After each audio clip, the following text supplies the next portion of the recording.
This is Raz Simone. Just sat in this meeting. I literally slipped in. It's like halfway with the chief and the SU and the S-Dot and the whatever. I can't really tell what to do. So then we're reconvening tomorrow. How'd that go? Oh, I already know how it went. Some other people are trying to do it. No, I know, but I'm saying other people are trying to do it as well. To bring their stuff in as well. You know how it is. Politics is like, yo, we look for everybody. I guess so.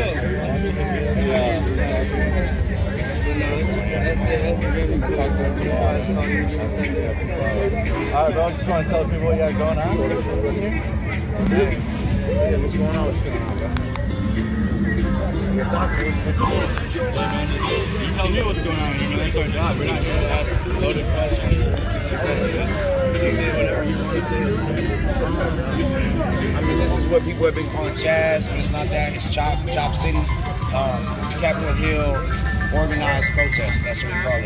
And yeah, I mean, you see what's going on. It's a bunch of peace, a bunch of liveliness, a bunch of diversity, a bunch of art. You got all kinds of murals painted on these boarded walls with these businesses are boarded up. So you got gardens over here. You got people set up tents all over the turf. You got people doing vending and free food all over the place with tents of free food, cooked food, hot food. You know, you got all kinds of shish kebabs, hot dogs, tacos, barbecue.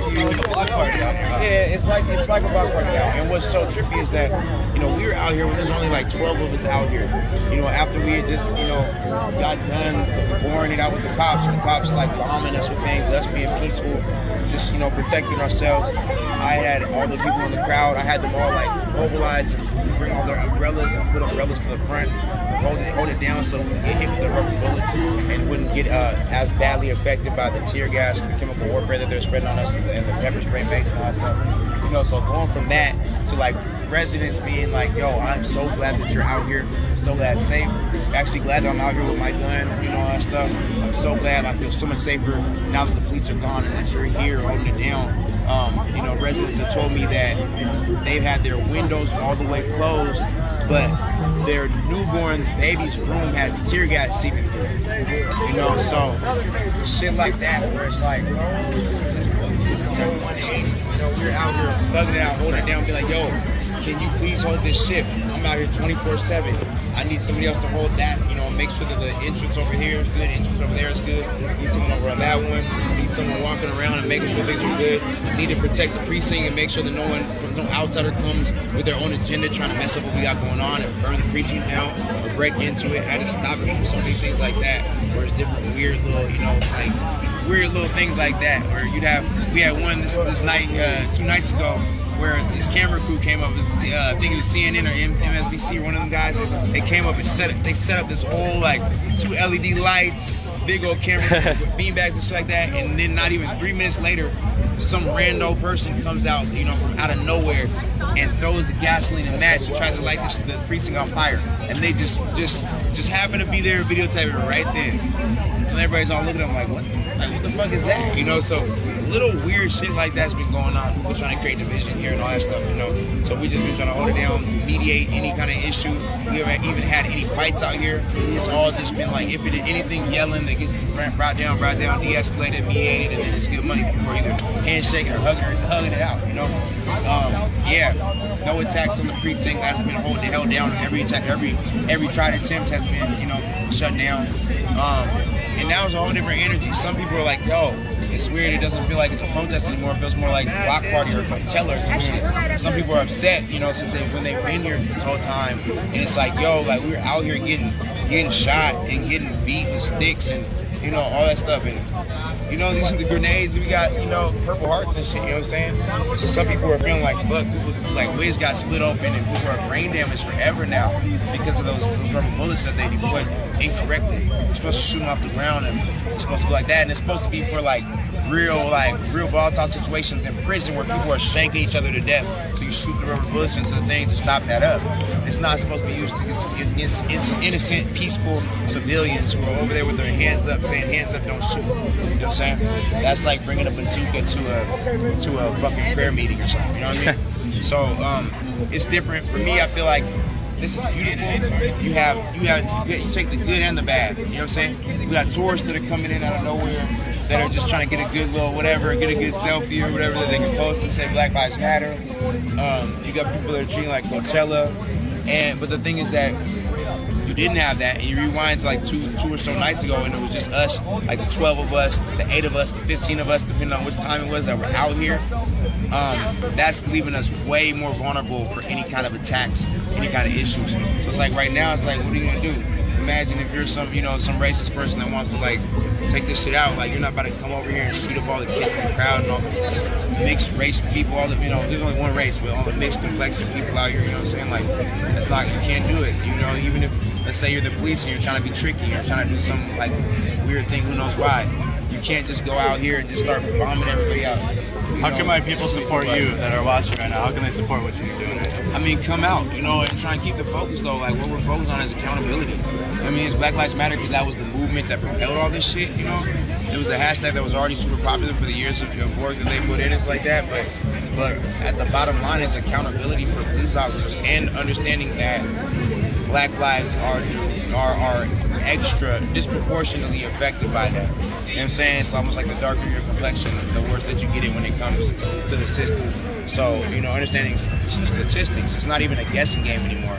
Like, the statistics of it is that if you're a black man in America, you're 3 times more likely to get killed by a police officer than if you're a white man. But white men, there's about 500 white men that get killed by police officers every year, and about 400, 500 black men that get killed by police officers every year.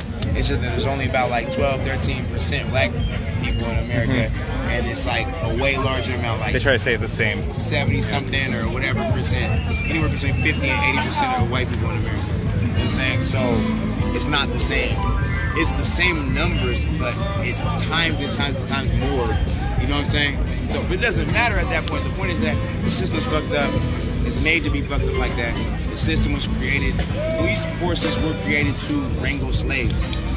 Bring them in so now that you can have free work from slaves, but you don't have to call them slaves. So when you understand that, you understand that's why this system is working exactly how it's supposed to work, even better than when they designed it at the beginning. Because now you got all kinds of slaves. You got all the black slaves that you wanted, and there's like 30 times, 100 times more black slaves than you had in actual slavery. And then you also have brown slaves, beige slaves, white slaves, all kinds, pale pink slaves. You know what I'm saying? And it's all free labor. You can get out of prison and still owe the prison money because you're still supposed to pay them more. They're getting paid for this shit, you know what I mean? So we gotta look into all that stuff, accountability for police officers. And then that goes into other things, the prison industrial system, privatized prisons, that shit needs to be changed up.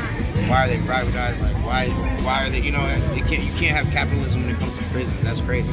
That's one place where you gotta switch that up. You know what I mean? So, shit like that. But just remember where you're out here, come out here, you donate, but really be careful and mindful of the organizations that you're donating for. A lot of people are coming in here and hijacking shit and taking it for their own stuff, or like doing what they've been doing their whole life and going into a community and getting all the money from the community and putting it into their own pocket so they can drive their cars and do their shit. You know what I mean? So one thing that I'm working on is my own business, because I'm a philanthropist at heart. I don't want to take no money out of anyone's pockets and then repurpose it somewhere else. I want to make sure that if I'm donating something or someone else is donating something, that it's going to exactly what the fuck that they donated it for. You know what I'm saying? And that's what I'm about. So I'm about, like, just like Robin Hood, instead of stealing from the rich, taking from poor, make some money off of the rich, make some money off of people, and then bring that shit to the poor. That's what we're about. But also, the conversation has been defund the police, abolish the police. Everyone, people, Minneapolis is successfully defunding and abolishing their police. Our mayor is just put past the thing to defund our police 50%. People all over the country are taking their police out of their schools. People are really trying to get the police out of here. And we've already seen some places where police are like going on strike and leaving their posts. So what I think is, it's either that they're literally going to get defunded and abolished, and just because that's what everyone's going for, or they're probably going to go on a police strike. Like, yo, fuck you guys. Let's see how you guys do. So we got to be proactive. I don't like to just name a lot of issues and never bring in solutions. So my thing is that we're working on an organization, a business, where it's called People's Protection. And what it is that it's our own police, where where we hold our officers to a way higher standard. They got to go through way more school, way more training. They got to go through regular education throughout the whole year for their whole life. You know what I'm saying? They have to it has to be community reviewed. So the community is coming out. We got the queer community coming out, black community, all the communities that we're all fusing together. It's all the same at this point. But you're having everyone representation. If you're trans, if you're a woman, if you're a child, representation. And you're sitting there and you're watching this officer while he's, you know, taking this test. We have this conversation, so you can see. So he might cheat on the test, but he can't cheat you. When you look at him like, nah, I know you don't fuck with. I know you don't fuck with this. I know you don't fuck with. I know you're a misogynist. I know you're that. I know you're that. You know what I'm saying? I know you're homophobic. You can tell that shit, and then it's not rocking. So having that, and then having the highest of standards. Also going into these other countries that have 0 police kills or 5 or whatever it is, and looking at what they're doing and being able to use whatever we can use for here. It's a different terrain here. We got a lot more guns, a lot more things. But whatever we can apply here, we're taking that shit and applying it over here. Redoing a whole little rework of it, and then doing it for a fraction of the price. So that way, it's alluring to all these other people because now we don't have to use as many tax dollars. We're not using any tax dollars in the beginning. But if we show and prove that this works in this small area, and then show and prove that this works in this small big city, which is the perfect size city to do that, then it's like now we have. Yeah, come on. But now we showed the rest of the world, and now we have a whole program that's scalable. On top of that, creating an app for it. Imagine this: Uber for police. Bang. Now we can deputize you. You still have to go through the same training and all that stuff. You either decide if you're going to be armed or unarmed, but you have to go through the same shit. You got to go through social work training, all this shit. You got to know how to shoot. You got to know how to wrestle and do jujitsu and all that fucking shit. You got to have way better training than everything that they got and 1,000 times more. Now you're deputized, but you have all the training. You go through all this stuff, bang, bang, bang. Now you could be chilling watching Netflix. On your phone, you could be like, you know what? I'm going to go into drive mode. You press that on, turn complacency off, go into drive mode. And now you too, if you hear a call or whatever, it pops up on your shit, it shows it's 2 blocks away. All right, I'll take that. Now you hop out, you know how you have the little lift mustache, little glowing mustache you can put in your car? Now you have your people's protection, like glowing orange, whatever the fuck it is, put it on your car, drive off, handle this shit that's 2 blocks away. You might have 5 officers that went and came out. You might be an unarmed one and it was just like a child that's running in the streets. Or you might have been some person that's trying to jump off a building or something like that, but now you can de-escalate them instead of being like, you know, or whatever, that type of shit. It might be a shooting, but let's say you're an armed person, and you can be up there and making sure this shit's getting handled, and you're not just a social worker going there and be like, hey, please, and getting your brains blown out. You know what I'm saying? So, just doing a better job of it, and showing improve, and that would be the proof of concept that this worked here, and then scaling that out. The person that called me right there, that's the homie Henry Birch. He's Tory Birch's son. She's a billionaire. That's part of the people. I'm talking with them right now. I'm talking with a few different people, and I talked to Macklemore about it.